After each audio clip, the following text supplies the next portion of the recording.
तुम्हें शर्म आनी चाहिए अपने व्यवहार पर। मैं नहीं सोचता था कि तुम ऐसे हो। दुखी होकर राम के पिता बोले और तेजी से घर के बाहर निकल गए।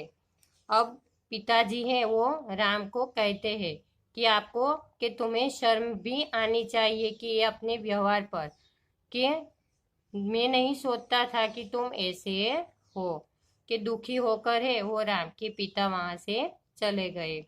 उनके चले जाने के बाद माँ ने लाख पूछा पर राम ने कुछ नहीं बताया। हार कर उसकी माँ रसोई में चली गई। उन्हें खाना बनाना था कि उसके पिता बाहर निकल गए।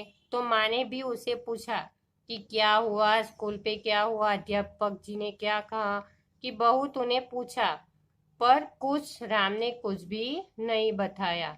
कि वो भी हार कर उसकी माँ रसोई घर में चली गई कि उन्हें खाना बनाना था। बहन बहुत छोटी थी, वह पूछती भी क्या, कि उसकी बहन थी वो छोटी थी, कि वो क्या पूछती। अब राम अपने कमरे में अकेला था और मन ही मन घुट रहा था। उसे आश्चर्य हो रहा था कि उसके मुंह से ऐसी बातें कैसे निकली।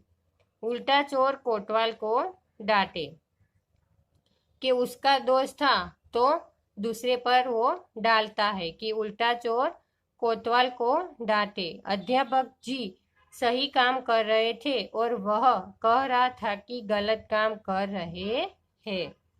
यही सब सोचकर उसे दुख हो रहा था। राम अपने मन में बहुत अधिक घुट रहा था।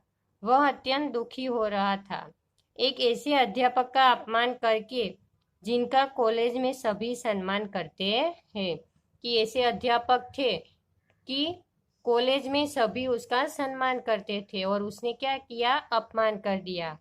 राम सोच रहा था मैंने अपने अध्यापक का अपमान किया पर उन्होंने नकल वाली पर्ची अवश्य ली, किंतु मुझे निष्कासित होने से बचाया। निष्कासित यानी बाहर करना। कि अब ने उसने कार्यवाही की होती तो ये राम का एक साल भी बर्बाद होता। तो किंतु मुझे निष्कासित होने से बचाया। यदि वे चाहते तो फॉर्म भरवा दे लेते और तब मेरा एक साल बर्बाद हो जाता।